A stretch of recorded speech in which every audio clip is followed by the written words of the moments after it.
Olá, este é mais um episódio de Cru, a nossa série aqui em Rádio Emissão. O tema de hoje vem também de algumas conversas que eu tive em uma publicação em rede social.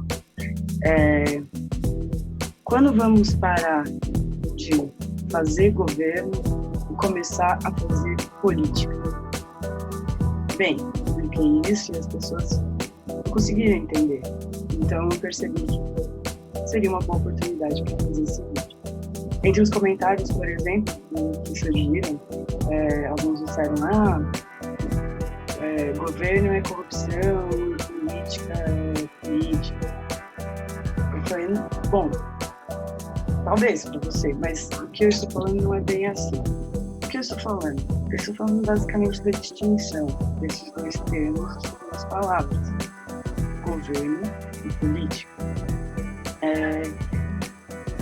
Por quê, que eu enxergo essa distinção? Atualmente é muito comum que esses termos estejam misturados, relacionados.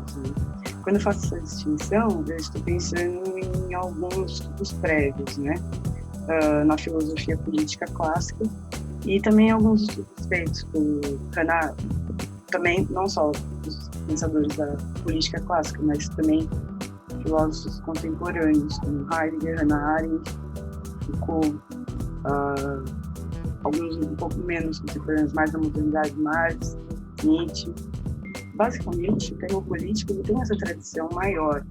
O termo governo é um termo relativamente recente na história da humanidade.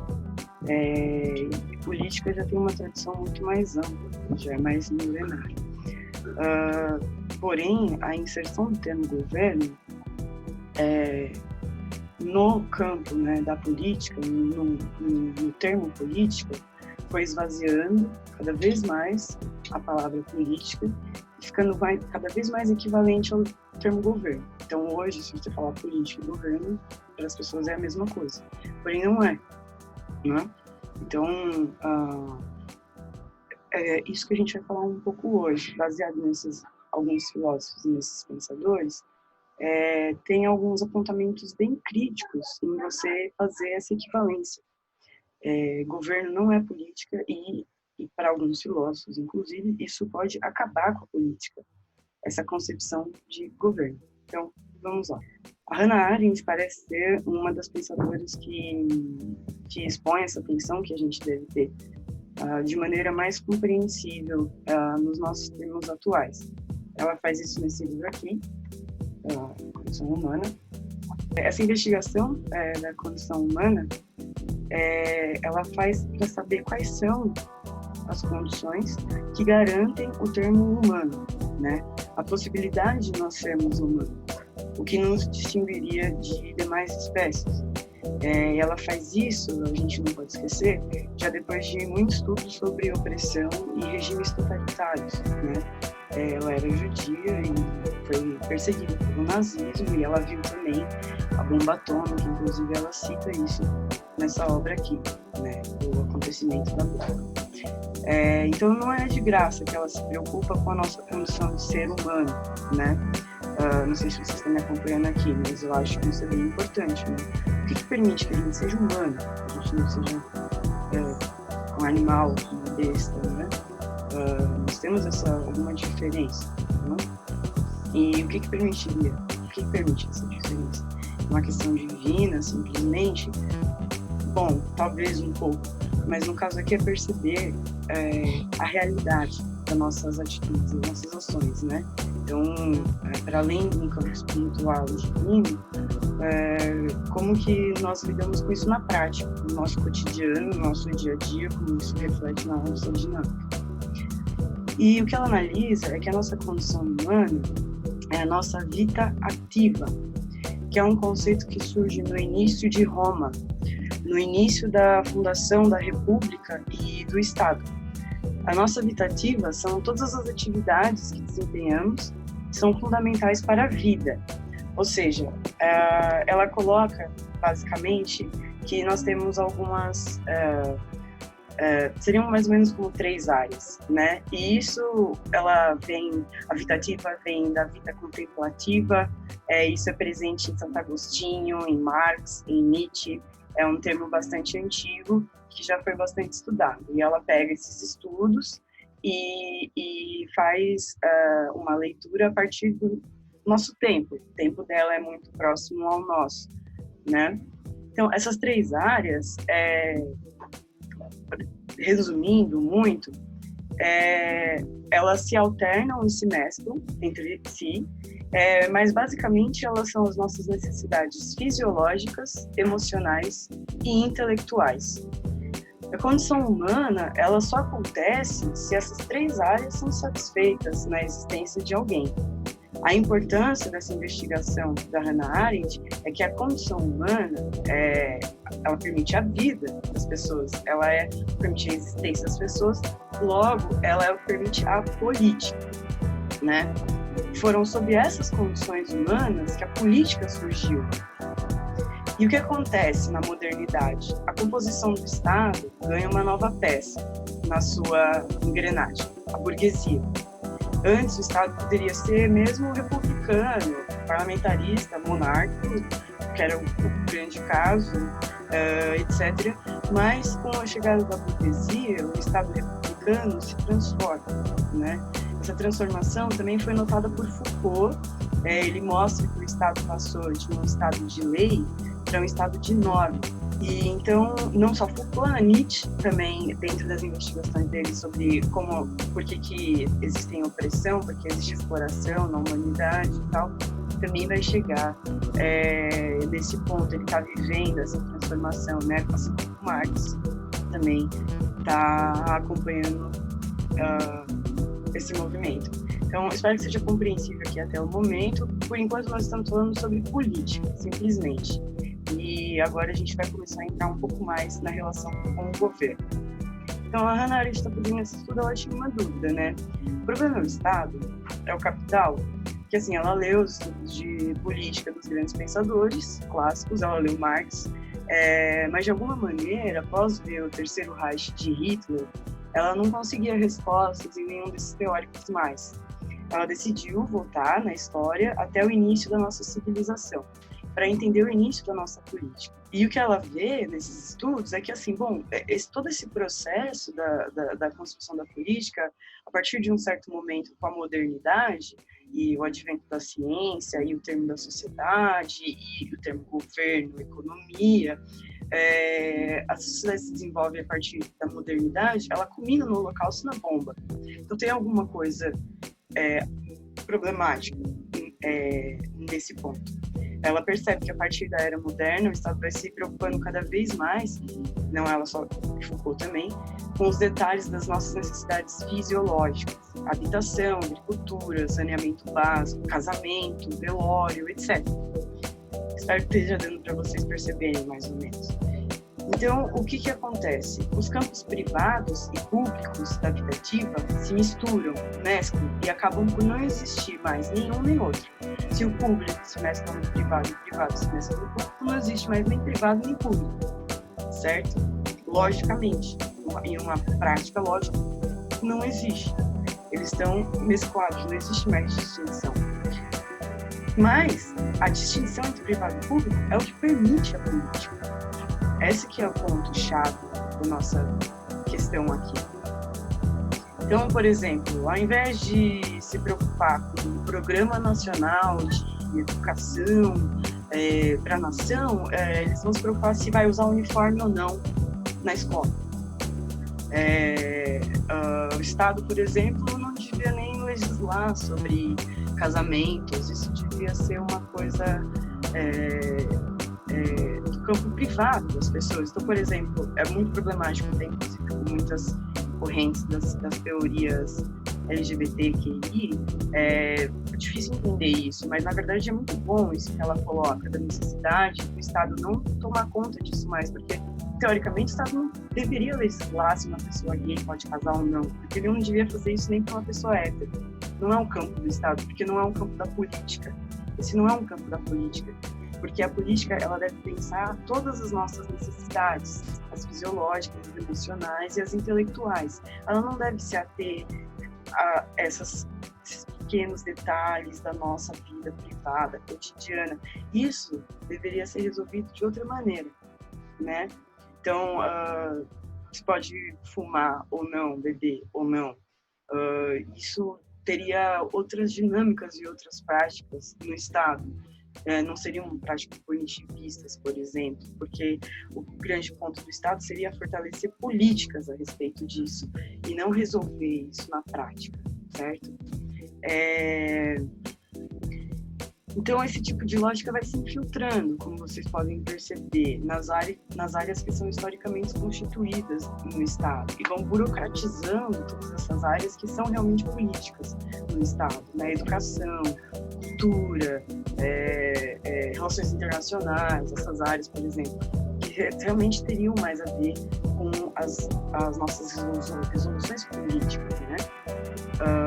Mas é muito complicado, por exemplo, você dizer que o Estado não deveria cuidar da educação, mas ao mesmo tempo isso pode nos dar muita independência e ser um pouco mais libertador, certo? Não que isso seja fácil. Bom, enfim, cada teórico vai dar uma solução. Aqui, com relação às soluções, eu não estou citando nenhuma especificamente, seriam algumas coisas que eu acredito serem possíveis. Então, esse pensamento de governabilidade, governo, tem a ver com ordem, direção, né? E o Estado não tem mais um papel público político. O pensamento de integração entre nações se torna uma dinâmica de boa vizinhança e o chefe de Estado vira o nosso síndico, resolvendo várias picuinhas, vários problemas e tal, e não realmente, de fato, colocando programas políticos para a nossa nação, para a nossa identidade nacional, cultural, para a nossa identidade enquanto seres aqui convivendo e com os nossos fronteiriços, né? Com quem está fazendo fronteira com a gente, e inclusive no mundo globalizado, pensando nessa dinâmica. Inclusive o que está acontecendo agora, que acho que é o ápice a palavra governo é citada constantemente por todos os partidos políticos, inclusive essa investigação na área de política não necessariamente é partido. Partido não faz parte da política. Partido já faria parte dessa dinâmica de governo de sociedade, que seria o problema, inclusive. Então, é um grande estudo que nós precisamos para realmente a gente conseguir ter um momento de política na nossa vida, né? É uma posição bem complexa, de fato, mas é muito interessante, né? O privado aqui, é bom, importante lembrar também que ela não está falando de privatização. A relação público e privado não tem essa relação mercadológica. Ela é uma relação espacial mesmo do nosso e da nossa apresentação no mundo. Então, o espaço público seria o espaço da nossa apresentação no mundo. Mas todos nós precisamos e temos o direito para que tenhamos a nossa condição de humanidade no espaço privado. Ou seja, ela não está contra habitação para todo mundo, por exemplo, como um direito. Ela só acha que isso tem que ser resolvido de alguma outra maneira, né? Então, o espaço privado é você estar em solitude, não em solidão. Não seria uma questão de uma prisão e você estar restrito do mundo. É um espaço de fluxo, é um espaço onde você pode recobrar suas energias, ter um pouco de segurança para si, porque o espaço público é o espaço do mundo, é onde você não tem controle. Mas todos nós, para termos nossa condição de humanidade, precisamos também das nossas atividades privadas, que satisfazem as nossas relações fisiológicas e emocionais. E isso precisa de um espaço físico, certo? Então, ela defende também que nós não estejamos a todo momento no público, se expondo, conversando, articulando, né? Porque muita gente acontece isso também na política. É só público, e aí não tem privado. E as pessoas, isso acaba acontecendo muito também, imagina, tal.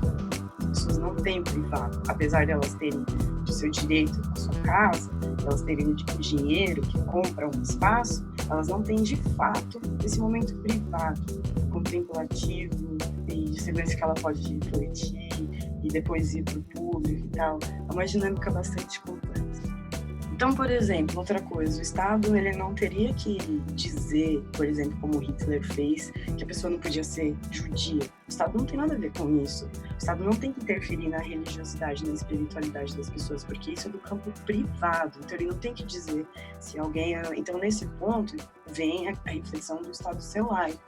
O que é o Estado ser laico? Ele deve articular e permitir a integração dessas culturas de uma maneira harmoniosa. Essa que é a política, sempre garantindo a nossa vida ativa, plena, né? Que, lembrando bem, deriva de uma vida contemplativa, né? Então, o direito de que todas as religiões existam, é isso que o Estado tem que permitir. Por exemplo, ele não deve interferir na religião de ninguém, né? Isso não importa para o Estado nessa visão que a gente está colocando aqui, para garantir que ele faça política e não governo. Então, o governo surge junto ao conceito de economia. A transformação da política em governo é uma operação econômica. Foi isso que o Marx viu também. Eu acho que agora vocês já estão conseguindo enxergar o ponto, mais ou menos, né?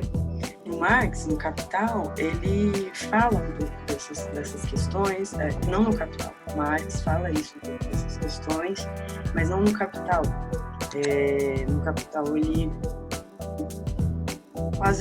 vai destrinchando mais o sistema mesmo, por dentro, né? Ele fala um pouco disso nos manuscritos econômicos e filosóficos, ele fala um pouco disso na questão judaica e tudo mais. Então, o que Hannah Arendt faz? Ela percebe que ali precisa de uma certa conexão, uma certa complementação que ela está propondo. Basicamente, por que Marx está fazendo aquele estudo do Capital? Ele está fazendo aquele estudo do Capital pelo que Hannah Arendt está nos dizendo. Ele está fazendo aquele estudo do Capital porque ele está percebendo uma dinâmica dentro da nossa condição humana, uma mudança na nossa condição humana, né? Então, essas relações das dinâmicas entre Estado, economia e a exploração das pessoas, né? Entender essa condição da nossa humanidade. Então, de uma certa maneira, o que é importante perceber é que não é só um advento do capital o problema, mas todo um modo de vida da modernidade que é atual, né? É um modo de vida que nós temos até hoje nos nossos territórios. Inclusive, por exemplo, isso, dizer território é diferente de dizer sociedade, né? É importante para entender essa diferença entre política e governo. A sociedade é um conceito da inexistência da política. A sociedade é um conceito do governo, não é um conceito da política, né? Quando a política surge, ela surge sobre as cidades, sobre as polis, os territórios, não sobre a sociedade, os indivíduos, a massa, o indivíduo-massa, certo? Eu espero que vocês tenham acompanhado aqui. Isso aqui é para ser bem breve mesmo, sintético, introdutório. Em breve vamos lançar, também disponibilizar encontros mais longos para quem quiser valorizar essas atividades. Então, por exemplo, não é muito bem aquela grosseria de se é corrupto ou não, é alguma coisa mais complexa, né? E talvez felizmente, mas para nós temos que ser um pouco menos cômodos para a gente conseguir realmente atingir a política, de fato, né? E aí você pode dizer assim, mas por que você está trazendo isso? Então, qual é a solução e tal, não sei o quê? Por que você está falando tudo isso? Tá, e daí, da diferença da política para o governo? Bom, primeiro, essa diferença é o que garante a nossa condição de vida como seres humanos. Isso por si já é muito sério. E cada filósofo vai dar um caminho, uma alternativa, eles não vão dar soluções, né? Isso que eu acho importante da gente refletir aqui é a nossa dependência do Estado e do capital. É isso que está inviabilizando a nossa condição de seres humanos. Nós somos muito dependentes dessas duas entidades ou instituições, ou desses dois conceitos, dessas duas convenções que nós aceitamos e vivemos sob. Nós permitimos, nós escolhemos, como já disse também na poesia e na servidão voluntária, né? No discurso sobre a servidão voluntária, também estudado por muitos outros filósofos também na política clássica. certo? Então, espero que vocês tenham me acompanhado e tal. Quem não quiser pode acessar e a gente tem um momento extra. E é isso, é para ser sintético mesmo, é cru, tá? Mas vamos dizer, nossa série que agora não vai ser mais. A gente estava pensando em fazer semanal, mas vai ser quinzenal. Tem links aí de apoio para doação. Por favor, contribuam e espalhem, né? Se vocês acharem que isso aqui foi bacana, né? Valeu!